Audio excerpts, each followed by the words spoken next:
Hello, and welcome to Folger Encores. I'm Amanda Herbert, Associate Director for Fellowships at the Folger Institute. The Folger has recently launched this new series, Encores, that brings plays, music, and spoken word from the Folger archives directly to you.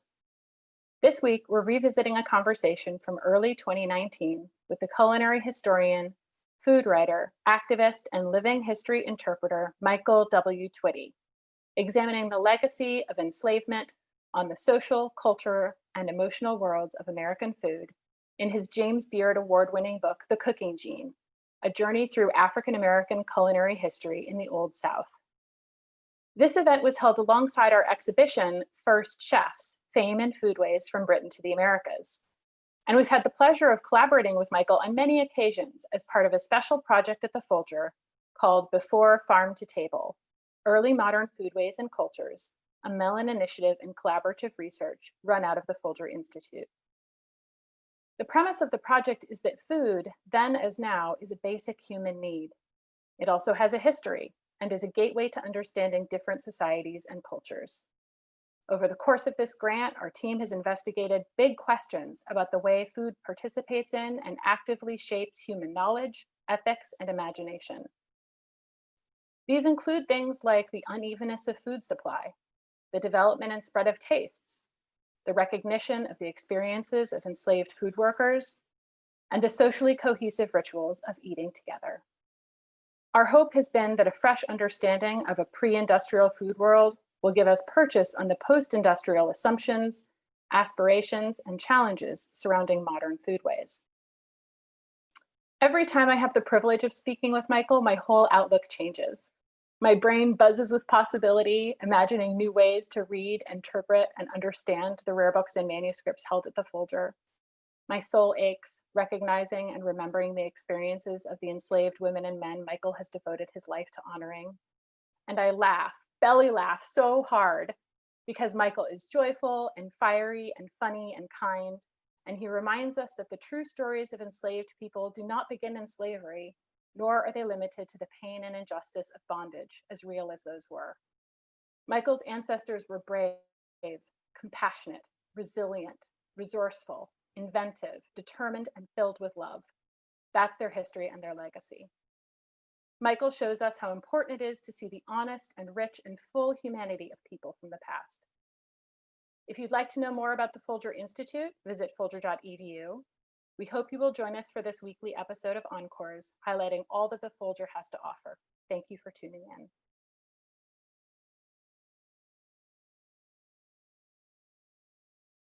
Okay, so my next question is, we've talked a lot about some of the differences, especially today, between recreating recipes in a modern kitchen versus kind of a kitchen that emphasizes the setting or clothing or ambiance of the 17th and 18th centuries. So today we made our akara in a totally modern kitchen.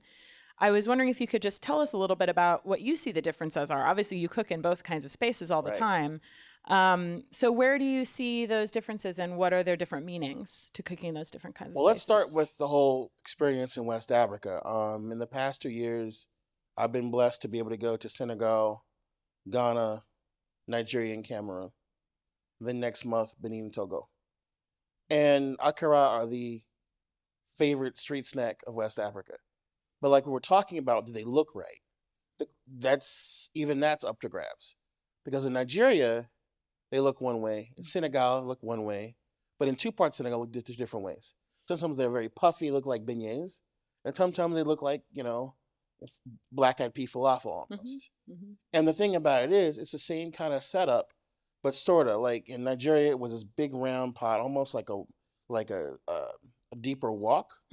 And it's right on the corner. It's always the corners. The geography of things. You know about black folks in corners.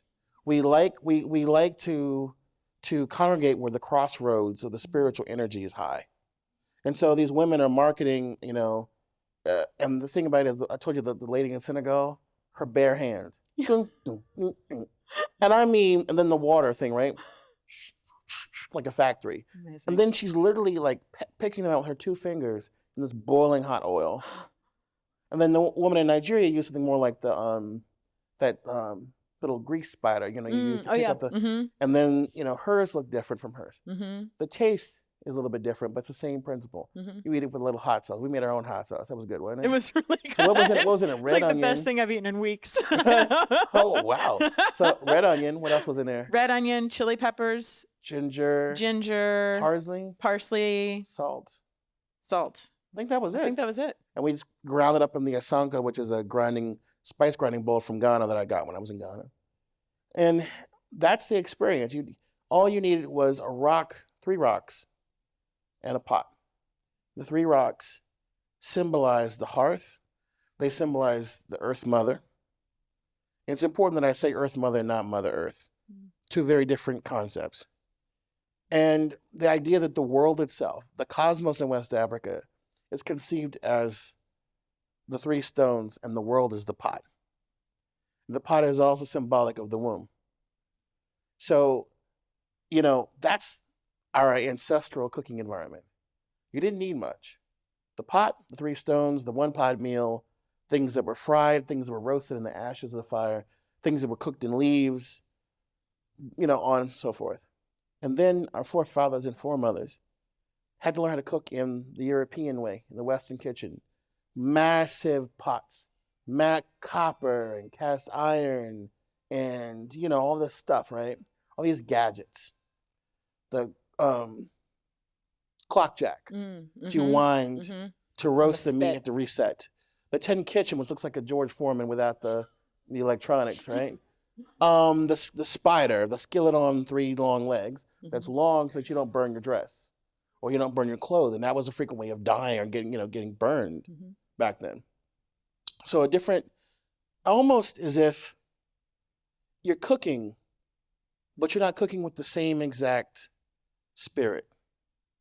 Because to cook in West Africa, that hearth has a reason. I mean, the altars look just like cooking spaces. That's not an accident. So you really can desacralize. You really can come down off the mountain when you assimilate to a different culture or background. Point 2, when I'm on a plantation, and I've been on many, and not just in the South, but slaveholding properties in the North. I think, Phillipsburg Manor in New York had 23 enslaved people, Dutch-owned property. And that was huge for Northern property.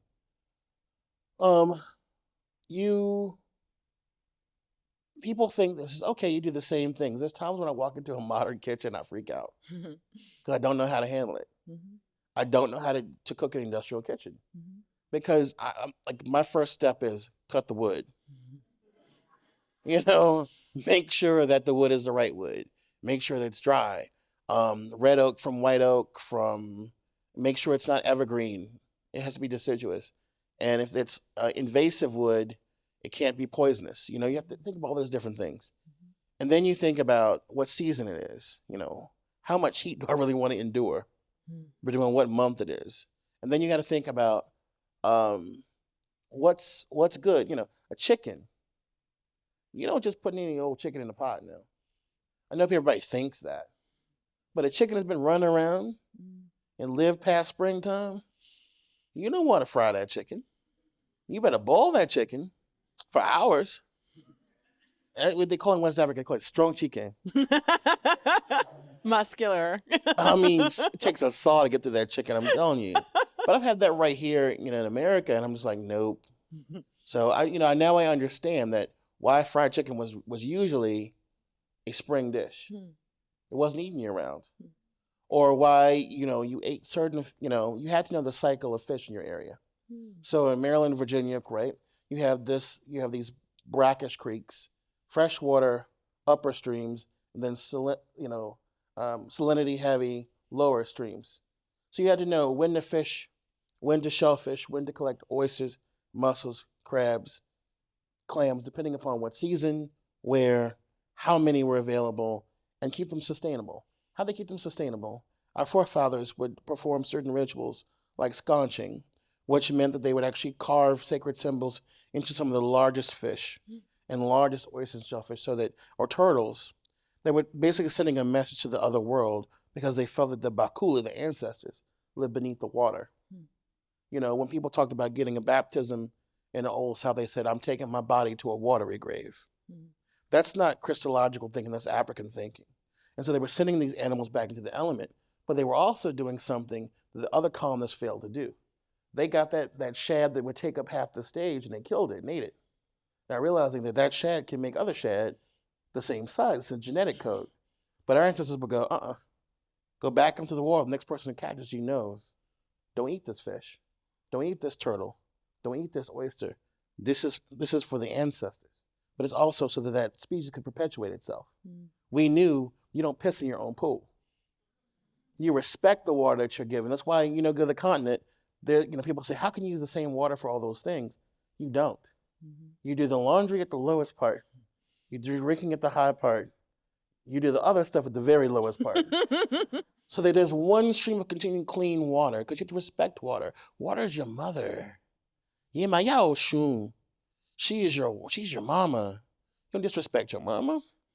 So that's how that goes. So you really have to think all through these things. Think through the multicultural lens of enslaved cooks and free people of color.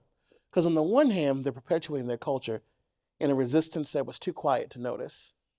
But on the other hand, they are picking up this European culinary thing, they're blackifying it and make it taste better.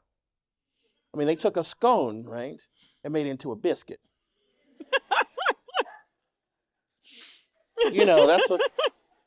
That's a magic. Biscuits are better. And there's only one way to eat a biscuit, and that's to sop it.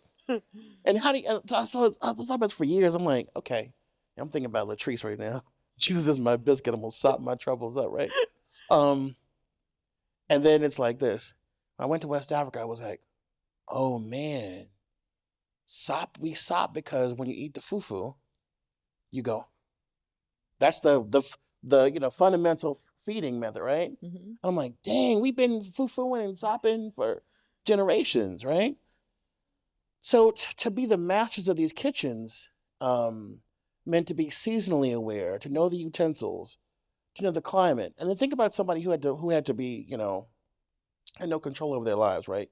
These are the enslaved folks, at least, who went from place to place, had to learn a whole new way of engaging with their local environment. So we were, amateur botanists and zoologists. We had to figure out, okay, this is kind of like home, but it's not home. How do I make this work? They would often take the same medicinal plants used by Europeans and Native Americans and say, okay, I get that, but what else can it do? So there are different meanings per culture. And there's all these different layers and levels. It's really exciting. But when I go into one of those kitchens, it's an experiment. It's historical, it's cultural, it's scientific. It takes a lot of work. It takes a lot of burning the hair off your arms. Tragic incidents like losing your eyebrows, which, I don't know how to do my eyebrows, so honey, that's evil when I lose them. But it's just like you really have to focus on every single step and think about all the variables and also listen to the people. When they write in the book, we did X, Y, and Z, do it. Because they're telling you this was done this way for a reason.